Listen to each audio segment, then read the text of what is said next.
Okay, so picture this. The world is on the absolute brink of being swallowed by darkness. And your only hope? Your last line of defense is a half-orc barbarian, a racist frogman, and a skeleton who is, well, always drunk. Let's dive into this world of sheer desperation and see what happens when the heroes are, well, them. Right off the bat, you know this isn't just some friendly note. This is a desperate cry for help from a king who's lost pretty much everything. It's a message sent out to the last known survivors of this elite order, the Blooded Cross Knights. And, it just sets this incredibly grim tone from the very start. The king has no idea who's even left alive to read this, just that they are the last little embers of a dying flame. So just how bad are things, really? Well, King Jacob, he lays it all out. There are no punches pulled here. The world as they know it is literally burning down, and there's a mysterious, sadistic cult holding the match. Yeah, it is that bad. The king's letter describes this horrific attack that wasn't for land or for treasure. No, this was just for the sheer thrill of mutilation. The cult behind it all unleashed these monstrous new creations, turning an entire kingdom into this nightmarish hellscape. This wasn't a war, it was a straight-up slaughter. And what's really fascinating here is you can see this desperate arms race happening. The kingdom's Hail Mary pass is something called Project Vigilia, a massive war machine, a giant mech made of this super strong metal. It's their final defense. But here's the kicker.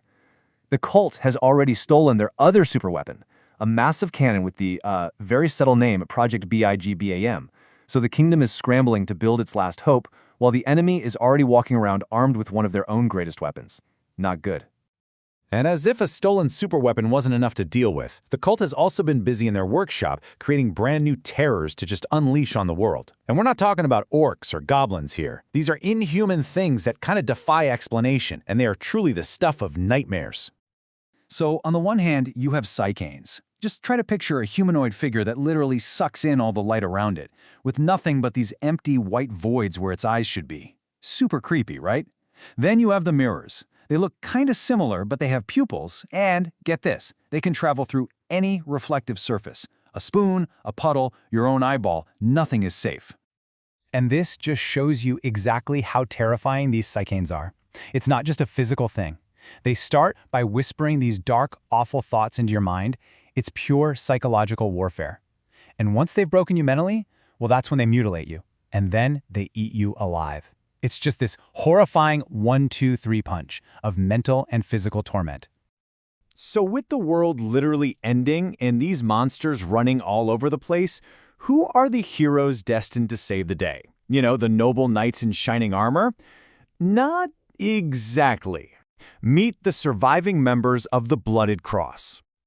Okay, here we go. You're gonna love this. First up, we have Dreadlock, a half-orc, half-goblin barbarian who's simply described as a scary freak of nature.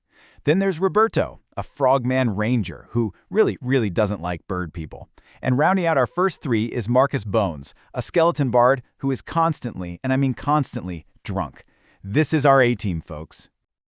Oh, but wait, there's more. We have Mordecai Chirper, the very birdman that Roberto the Frogman hates. He's a charismatic but super arrogant warlock.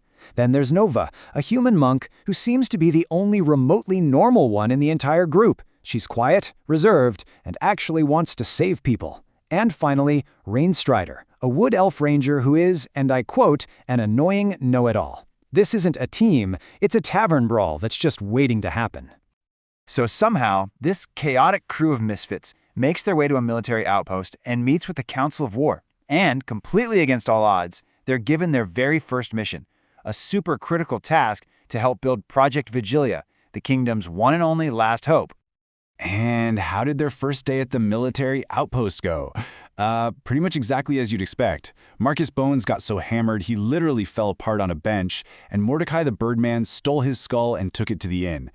So the next morning, the whole town is treated to the sight of a headless skeleton just stumbling around, probably looking for its own head. A perfect start. So their mission was actually pretty straightforward on paper. After getting the king's letter, they met the council. Then, and this is my favorite part, they were literally shot out of a giant cannon to get to a factory deep inside the destroyed kingdom. Their goal? Grab this special metal leather made of that super strong Purian diamantite. If they pull it off, they get paid, and they help save the world. No pressure.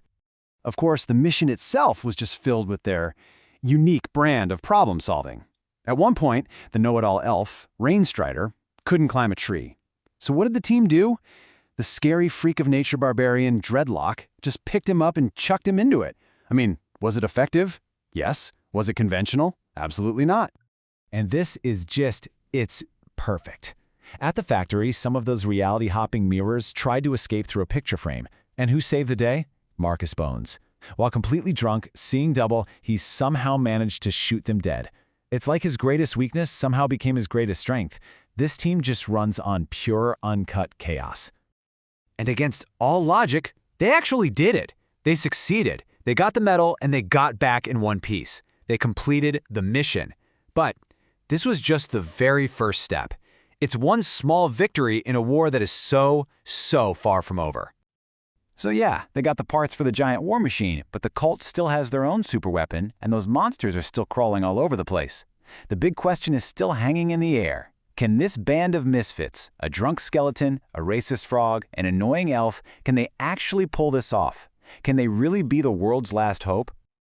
At the end of the day, the king's words just hang heavy. These unlikely, bizarre heroes. They're it. They are the last witnesses, the last survivors, and the final line of defense.